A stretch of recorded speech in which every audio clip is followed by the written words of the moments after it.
The summer of Spider-Man continues. In this series, we are talking about every single Spider-Man movie leading up into the hype of Spider-Man Brand New Day. And in this series, why the scene works, I talk about specific scenes from a movie. Not necessarily the full movie, not necessarily a review of the film itself, but just certain moments that make these movies sing and make them work overall and make them memorable for us as fans of this character of Spider-Man. Someone so important to us in a world where we're still getting Spider-Man movies. I think we should be kind of grateful for that. It's a really nice win. We have another one coming out, so how did the movies previously highlight the character, make him shine? Let's talk about it. I'm still stuck on Spider-Man 2 personally, because Spider-Man 2 just has so many standout moments that just stick with me. I've seen that movie so many times, I rewatched it as a kid so many times. It's the perfect encapsulation or balancing act of showing a superhero living his normal life, but dealing with the stakes of that. His personal life stuff feels just as important as the Doc Ock stuff going on, the otherworldly shit, making it a personal story over just a grand comic book film. And I think the fire scene is no exception in this movie. The burning building scene is iconic for so many reasons, sometimes even more so than the train fight, just because it's such a subtle moment.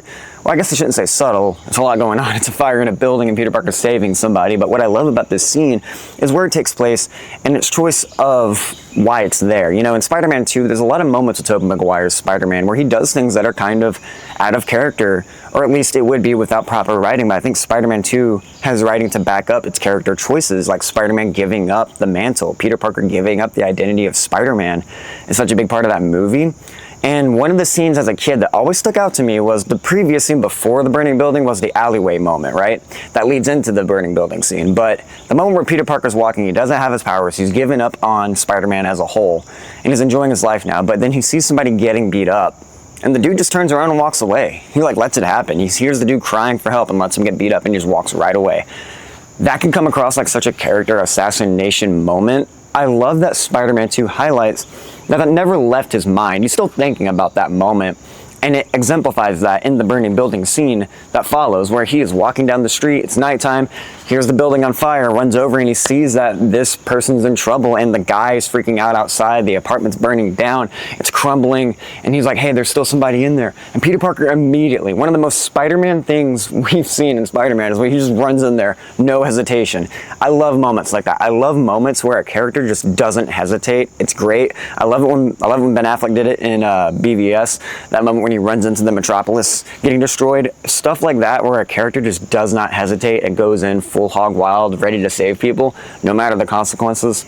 That's a hero to me. That's Spider-Man. When Spider-Man does that, he runs into that building to save that girl. It's so iconic. And the scene itself works because you're seeing how it's almost like a visual foreshadowing of what Spider-Man 2 is going to be about. The idea that Peter helping people and people will in turn help him.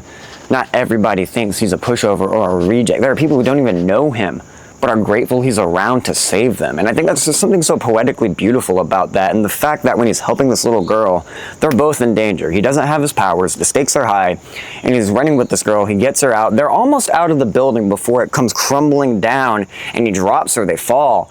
And he's holding her like that, helps her up. And I love that scene because then immediately she turns around, helps him up. It's a visual metaphor for what Peter Parker's supposed to be. This guy, just a normal guy who struggles. Sometimes Peter Parker needs help too. It's the whole mantra that Mary Jane says at the end, and it rings true in the scene. Something so great about this scene too is the fact that it does highlight the tragedy. It's still a very realistic moment in a sense, because after the burning building scene happens, the girl gets saved. Peter Parker's standing there and he overhears a fireman talking about how there was someone who didn't make it on the 3rd floor. Showing that, that you can't save everybody. What a mature thing to have in a supposed kids movie. Spider-Man 2 is not a kids movie, by the way. It's a drama. But it has action that can entertain kids. I know that being a kid who loved it. But man, when you rewatch Spider-Man 2 as an adult, does it hit in so many ways. Every year this movie gets more powerful for a different reason. And honestly, that goes for a lot of the Spider-Man movies that I'm going to be talking about on here. But Spider-Man 2, again, no exception. Notice how in Spider-Man 2, I'm talking about all the personal moments, the dialogue scenes, the dinner scenes, the moments where characters have to the moments where characters have to feel something or reveal something about themselves, the moments where Peter Parker has to realize something internally. Those are the moments that make these movies feel so much deeper than just a crazy superhero affair or some fun action flick. These Spider-Man movies have merit, and I'm so grateful we're still getting them. I would talk about the train fight, but the train fight is just so easy to discuss, so I wanted to talk about something a little different, like the burning building scene, because That actually does not get talked about a lot. At least to my knowledge, it's like I mostly see people talk about other stuff in Spider-Man 2 because there is so much other greatness. But this moment should be highlighted too. Guys, what is your favorite Spider-Man movie and what are you most excited to see in Spider-Man Brand New Day? Leave a like, leave a comment, come talk about movies with us, come talk about stories with us. I'll see you next time.